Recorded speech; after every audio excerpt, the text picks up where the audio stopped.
Shalom saudara terkasih dalam Tuhan. Senang kembali bisa berjumpa dengan saudara dalam program Getsemani Bertumbuh. Saudara kasih dalam Tuhan, ini adalah minggu ketiga ya, kita memasuki tahun 2022. Kita bersyukur kepada Tuhan kalau Tuhan masih memberikan kita kesempatan untuk bisa diberikan kesempatan kepada kita untuk menjalani hidup ini, saudara kasih Tuhan. Saudara kasih Tuhan, kalau Tuhan berikan kita kesempatan di dalam hidup kita untuk bisa menjalani hidup ini, artinya ada satu yang Tuhan kehendaki dalam hidup kita.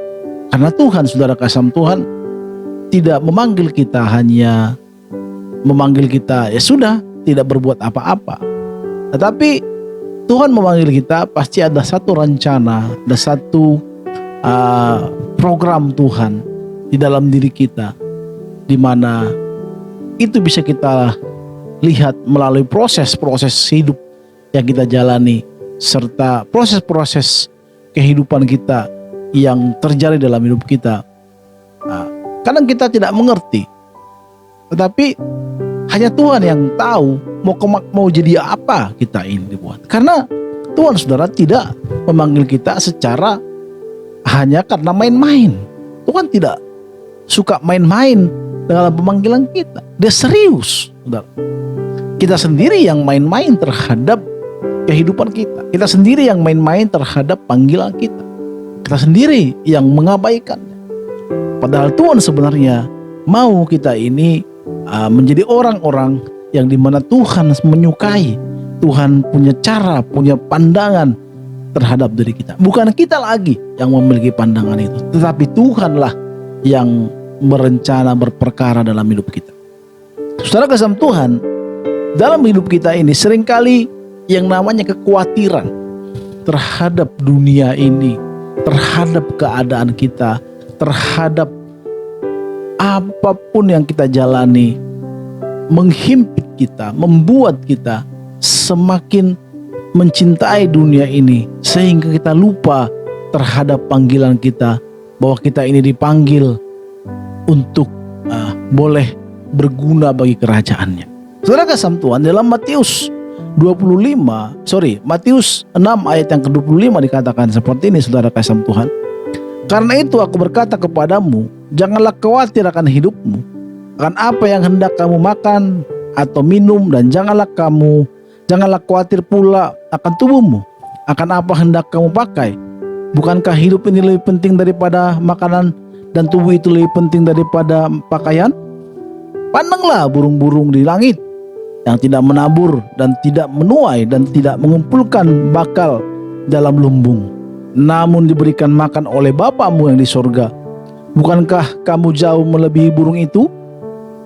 Siapakah di antara kamu yang karena kekhawatirannya dapat menambah sehasta saja pada jalan hidupnya? Dan mengapa kamu khawatir akan pakaian? Perhatikanlah bunga bakung di ladang, yang tumbuh tanpa bekerja dan tanpa memintal.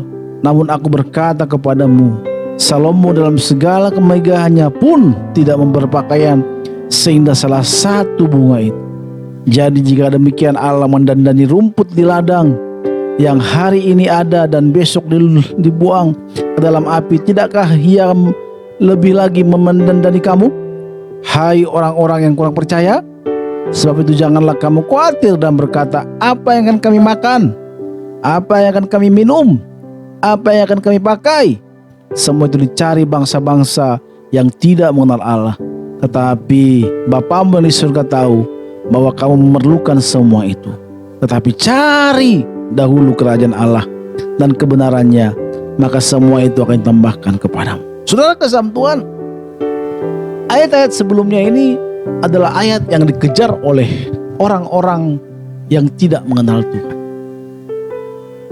Karena fokus orang yang kalau tidak mengenal Tuhan, dia anggap bahwa dunia inilah satu-satunya tempat kebahagiaan dia, tempat di mana dia merasa bahwa dunia inilah tempat dia bisa mengakhiri semuanya nanti. Maka saudara kasih Tuhan, banyak orang karena khawatir kerja sampai mati-matian, maka ada istilah kepala jadi kaki, kaki jadi kepala, ya kan? Ngeri ini saudara. Saudara kasih Tuhan, karena dia menganggap bahwa di dunia ini tempat di mana dia mencurahkan semuanya apa yang dimiliki dia, maka fokusnya halah kepada dunia ini. Karena kalau fokus kita kemana, maka kita akan sungguh-sungguh di situ, saudara. Maka kalau saudara mengikuti seminar-seminar seorang motivator, maka yang difokuskan adalah bagaimana fokus kita, kemana tujuan kita. Sama halnya dengan kita mengikut Tuhan, saudara terkasih dalam Tuhan. Kita juga punya tujuan. Tujuan kita dipanggil Tuhan adalah untuk kerajaannya. Kalau dulu kita sebelum mengenal Tuhan, tujuan kita adalah dunia ini. Maka kita berusaha untuk melakukan apapun untuk kehidupan kita. Bahkan ada orang-orang yang bisa mensikut kiri kanannya, bisa melakukan hal-hal yang tidak baik demi bisa mempertahankan apa yang telah dicapai dalam dunia ini. Bahkan kekerasan, pembunuhan pun dilakukan jika itu mengusik kebahagiaan dia di dunia ini. Kita bisa melihat bagaimana ada orang-orang abang beradik, kakak beradik yang akhirnya saling sikut, bahkan saling membunuh karena harta, saudara. Kenapa? Karena dia anggap bahwa dunia inilah tempat di mana menjadi kebahagiaan. Maka saudara kasih Tuhan, di ayat pertama dikatakan banyak orang khawatir akan kehidupannya, akan pakaiannya. Tuhan suruh kita melihat burung di udara, Tuhan suruh kita melihat bunga bakung di ladang, bukan berarti kita menjadi malas tidak bekerja. Itu hanya perumpamaan, saudara. Dimana kalau kita ini diciptakan Tuhan segambar dan serupa dengan Allah, masakan kita tidak dipelihara olehnya. Sedangkan bunga di ladang dan juga burung di udara terpelihara. Apalagi kita yang diciptakan Allah segambar dan serupa dengannya. Dalam bahasa aslinya, dalam istilah dikatakan imago Dei. Saudara kasih dalam Tuhan, ini perlu kita pahami. Banyak orang yang tidak fokus kepada kerajaan Tuhan. Walaupun kita mengatakan kita anak Tuhan, tetapi kadang fokus kita tetap kepada dunia ini. Bukan berarti kalau fokus kita kepada Tuhan, kita tidak bekerja lagi, terus kita hanya beribadah ke gereja, ibadah, doa. Enggak juga. Tentu kita harus bekerja. Karena pekerjaan itulah, disitulah kita juga bisa membawa kabar baik. Kita membawa Kristus dalam pekerjaan kita. Maka salah kalau kita menjauh dari dunia ini. Kita justru berbaur dengan dunia ini, tetapi kita, Alkitab katakan, menjadi garam dan terang di sana. Saudara kasih Tuhan, banyak orang fokusnya hanya kepada dunia ini. Gimana supaya bisa bertahan hidup? Oke, tidak kaya tetapi supaya bisa bertahan hidup. Ada orang kalau uang tidak ada lagi di kantongnya, tinggal sedikit, maka kekhawatirannya luar biasa. Dia bisa marah-marah, bisa bentak-bentak sana sini. Khawatir sekali, saudara, kalau dia tidak memegang uang. Itu kan bahaya, saudara. Ya benar bahwa duit itu segalanya. Tapi apabila juga tidak ada uang di kantong kita, bukan berarti dunia menjadi kiamat, saudara. Dan ada orang juga kerja terus tanpa memikirkan kesehatannya. Bahwa ada seperti itu. Yang dia pikirkan adalah uang. Karena uang merupakan satu kebahagiaan. Saudara kasih Tuhan, Alkitab mengatakan bukan itu tujuan hidup kita. Kita bisa memperoleh itu, saudara, apabila apa? Apabila kita mencari kerajaan Allah. Dalam kata aslinya, cari kerajaan Allah dahulu ini dikatakan mendahulukan kerajaan Allah. Bagaimana sih mendahulukan kerajaan Allah? Membuat kerajaan Allah pertama. Saudara, dalam hidup saudara, kalau kita menikah, apa yang prioritas dalam hidup kita? Kalau kita menikah pasti keluarga yang menjadi prioritas. Kalau saudara seorang pelajar, pasti sekolah saudara menjadi prioritas. Kalau saudara seorang jomblo, kan mungkin saudara bagaimana mencari pasangan hidup. Semua kita punya prioritas. Yang pertama, kita katakan cari dahulu kerajaan Allah serta kebenarannya. Bukan mencari di sini belum ketemu. Artinya dahulukan kerajaan Allah, utamakan kerajaan Allah, maka semua akan ditambah. Bukan seperti di atas, mencari apa yang ada di dunia ini, baru kerajaan Allah. Banyak sekali saya temukan orang, apabila tanya, kenapa belum ikut Tuhan? Dia bilang, nantilah kalau saya sudah ada uang, saya bisa bantu gereja, saya sudah save dalam keuangan, maka saya akan sungguh-sungguh dalam Tuhan. Itu salah, saudara. Tidak ada itu. Maka saudara kalau semakin kaya, saudara akan menjauh dari Tuhan. Kalau saudara dalam Tuhan, kita katakan cari dahulu kerajaan Allah, utamakan dulu kerajaan Allah, maka semua akan ditambahkan kepadamu. Semua ditambahkan ini bukan berarti apa yang kita inginkan. Kalau kita sudah mengutamakan Tuhan dalam hidup kita, artinya Tuhan yang bekerja dalam hidup kita, Tuhan yang berkehendak dalam hidup kita.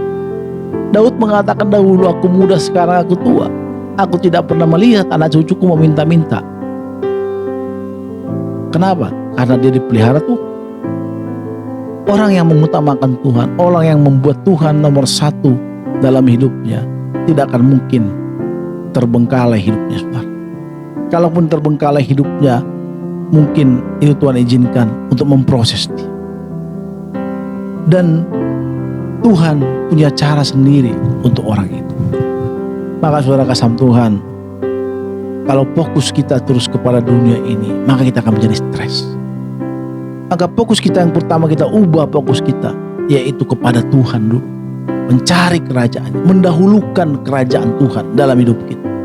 Maka kalau kita tahu mendahulukan Tuhan yang pertama dalam hidup kita, kita tahu apa yang kita lakukan. Bangun pagi, apa yang kita lakukan. Dalam hidup kita, apa kita lakukan. Maka kita katakan, kalau kita katakan bahwa kita ini mengutamakan Tuhan, tapi kita tidak pernah berdoa, tidak pernah beribadah, tidak pernah mengoreksi keadaan hidup kita. Walaupun hidup kita sudah kacau, tetapi kita merasa dalam Tuhan, itu artinya kita bukan mengutamakan Tuhan.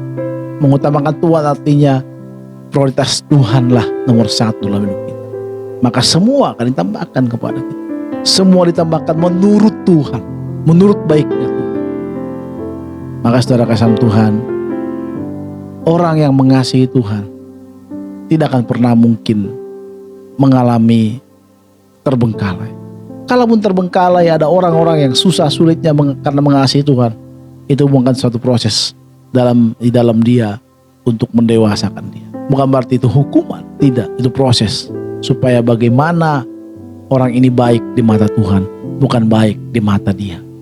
Saudara kasih Tuhan, inilah firman Tuhan yang boleh saya sampaikan kepada kita pada malam hari.